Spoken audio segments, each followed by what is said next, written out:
Right. So welcome everyone to Leap High Africa. And with us is Jennifer Bash, the CEO and founder of Alaska Tanzania. Jennifer, a warm welcome to you.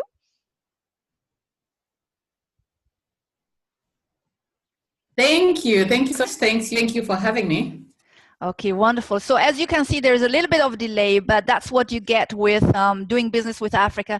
Jennifer is based in Tanzania, and actually not even in one of the big cities, but somewhere in the periphery. So we'll try our best, but I'm so happy that you were able to join us for this virtual summit, Jennifer. So tell us just in a couple of sentences, what is Alaska Tanzania about? Alaska Tanzania started 5 years ago, and I started it right after I graduated from Baruch College in the US. I came back and realized that there was a huge gap, especially on the packaging and branding of food products. That is the value addition. So Alaska Tanzania is an agribusiness company. We source our agriculture produce from local farmers in Tanzania. And then we add value by processing, and then we distribute to the high-end markets, especially the supermarkets and hotels. But at the moment, we've decided to actually expand our distribution channel and move away of the supermarkets and high-end to reach the mid and low-income earners, because that's where the big market is. So we are processing agricultural products, and we have 4 products in the market at the moment. We have the maize flour. We have a milling plant. We process maize and turn it into maize flour. We have rice, sunflower oil, and eggs. Amazing. Thank you, Jennifer. I mean, this is amazing. And one thing I want to let everyone know, so you went to the United States to study. You lived there for a few years, and you're a mom of 3 as well. What prompted you to start this business? I mean, tell us, get us back to that time where you were looking for something you could maybe do or contribute. What happened? I really want to hear the personal story, the insights, so we can motivate more people to make that step. Okay, so this did not just happen overnight. I remember when I was in high school, my father was trading agricultural commodities. But the way he was doing it is a bit different from the way I'm doing it, because I'm focusing on value addition, and he was just trading commodities across East Africa. So while he was doing that, I was in high school, and I remember I had so much interest in the business. I used to leave school and go straight to his wholesale shop to help him with the business. So I feel like my business skills developed from that time.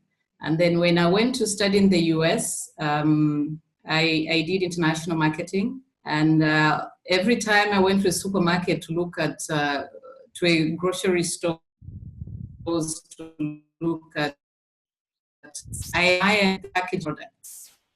So when I came home and visited the supermarkets, it was different. Something was lacking. I saw a gap. You look at the production side in Africa, we have organic foods. We have the best foods. But when you come to the value addition, it's not as good as the production side. So I felt there was a huge gap and there was a need. We had a lot of imported agricultural products coming from abroad to the supermarket shelves in Tanzania, not because Tanzanians could not produce that. It was because they could not add value to meet the international standards. Since I had an exposure and experience back in the US, I decided to bring that back home and use that. So that's how I started adding value to the locally produced agricultural products. I remember even eggs were sourced from the UAE and UK, but the farmers here had very good eggs. So what was lacking was just branding and packaging the eggs. And then get a space in the supermarket shelf. So I started like that. I started with the eggs, trading eggs, but adding value. I sourced the trays from Nairobi because they were not available here in Tanzania. And until today, I'm still sourcing from Kenya. And I designed nice labels to meet the international standards. You know, it's about the perception. You look at a product, what captures your attention is how that product is packaged and branded. Correct. I think we lost you there for a second, but I'm sure you're coming back. So I ask everyone in the audience to be patient. That's part of doing business with Africa. So let's hope we'll get Jennifer back. Jennifer, can you hear me?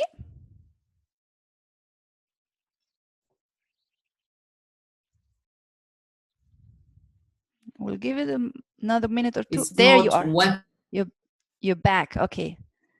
Go ahead. We lost you for a minute.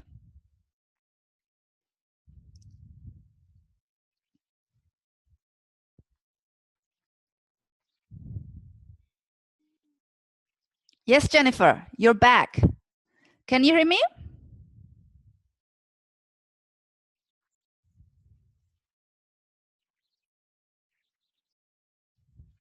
Can you hear me? Yes, yes.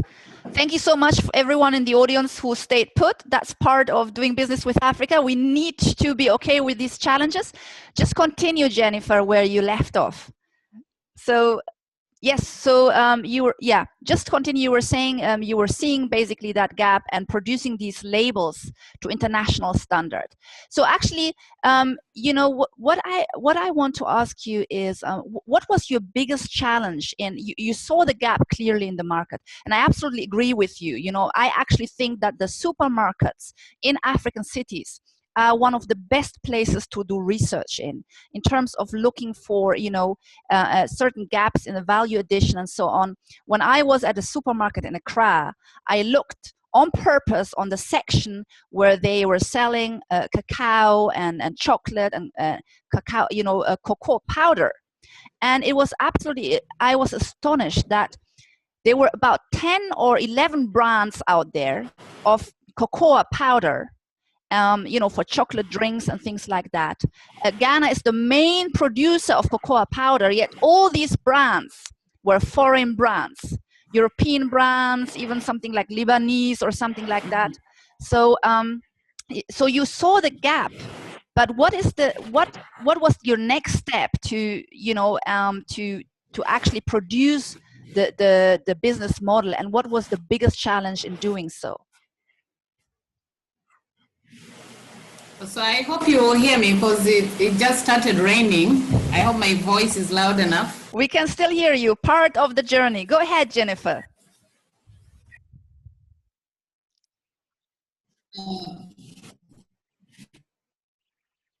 Okay. So on the production side, you know, when you're starting business, and this is where most people fail, you start looking, you dream big, but you have to understand that for you to start, you have to start with the resources that you have.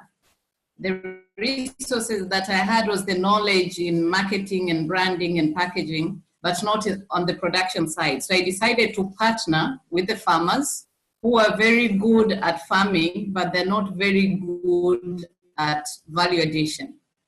If I wanted to start farming myself, I could not have managed. One, that knowledge.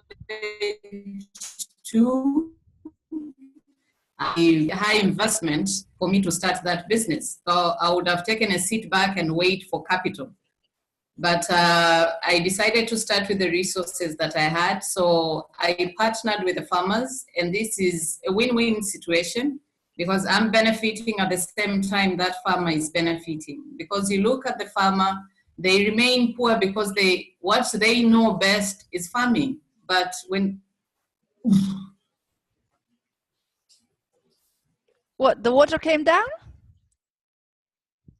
What happened? I can't say, am I still? I I disappeared. You No, can no, still hear me? I can still hear you. Yes. But you can't see me. No, I can actually. Oh, the internet problem. This is Africa. Yeah. So I partnered with the farmers. So I set my standards, the standards that are required in the market. I pass that to the farmer, help them throughout the process. So they farm. I'll give an example on the eggs side. So they have a farm raising chickens, and then I connect them to the feed producers who produce quality feed, and then the farmer will get the feed from the feed producer to feed their chickens, knowing that the output will meet the quality that the market demands. And if you look at Alaska Tanzania, our positioning is quality and affordability. So the farmer will produce and then will add value. So we did not have to go back into looking at the investment in terms of production and all that. So even the milling plant, I came to do the investment of the milling plant 4 years after. And that's after I made enough profit to be able to afford investing into a milling plant. So what we are doing is creating a linkage between the producer and the market. And what we do is the value add. So at the moment we have, as I told you, the products that we have in the market. And then we have a number of farmers that are producing those produces. And then we come into process and add value. Wonderful. And there's a huge gap for that across Africa. I think the business model you have chosen is absolutely fantastic, and it's one that can be replicated across the continent. Jennifer, a lot of people everywhere, absolutely. A lot of Africans, be it in the diaspora or on the continent, they're worried that they don't have starting capital to start their business, and very often they take that as a reason or maybe even an excuse not to get started. What do you say to that? You know, I always say capital should not be an excuse. As long as you have an idea, there is a starting point. The problem is we don't want to start small. We want to run before we start crawling. You should start crawling before you get to running. So starting small and starting with the resources that are available to you. If you want to, let's say, for example, myself, if I wanted to trade eggs and then started thinking of owning a chicken farm, maybe I could have faced challenges that could have even made my business difficult. And I could not maybe have started because I would not have the capital that is required to start a chicken farm. But I realized that since I don't have those resources, or who have those resources, the farmers, what is lacking there is the value add. And the value add, if you're focusing on the value add, the cost is going to be the label and designing of the packaging. The capital should not be the biggest obstacle to stop you from starting a business. I'll give you another example. I had a talk with the youth here in Tanzania, and one had an idea of starting processing cassava leaves, and she had to wait to get capital to buy a machine. And what you need is just to be able to grind the cassava leaves and package it and sell it.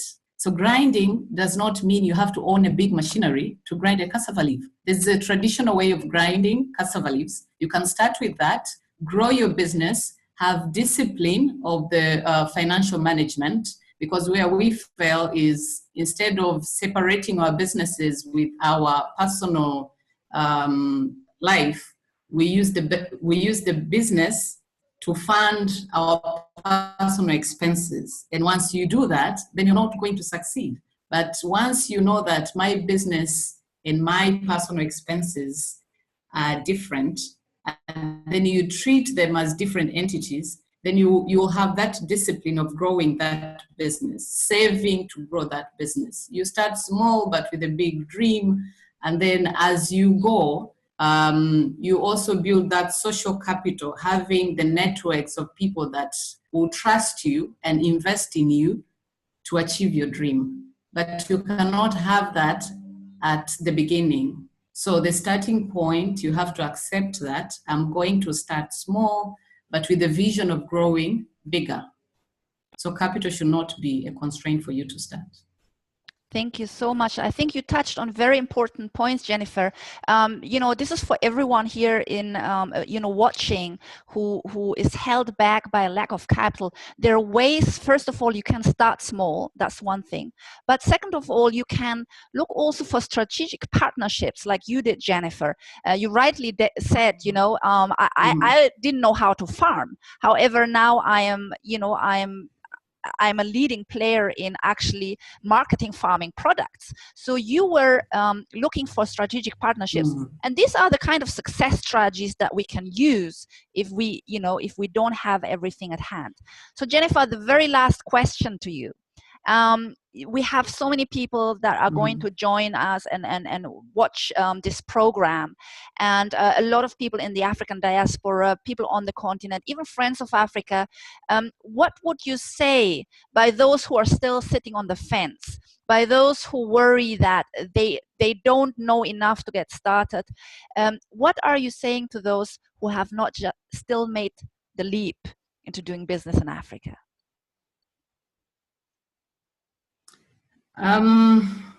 My simple word will be just start.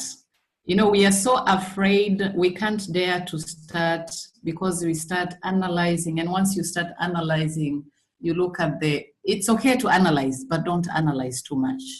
You get to a point you analyze to an extent where you're scared of starting. But when you decide to start, there are things you learn along the way. Failure is okay. You fail and you learn. You learn through those mistakes and you build on that and do better. But if you don't start, you won't even have that opportunity to fail and learn from that failure. So it's daring to start. So instead of sitting back and looking for excuses, and I always say, if you want something, you'll be pushed to do it. If you're looking for excuses, then maybe you don't want to do it. Or maybe you don't want it as bad as other people want it. Yeah. That's amazing advice, Jennifer. It was so great having you, and we actually did quite well with the low bandwidth.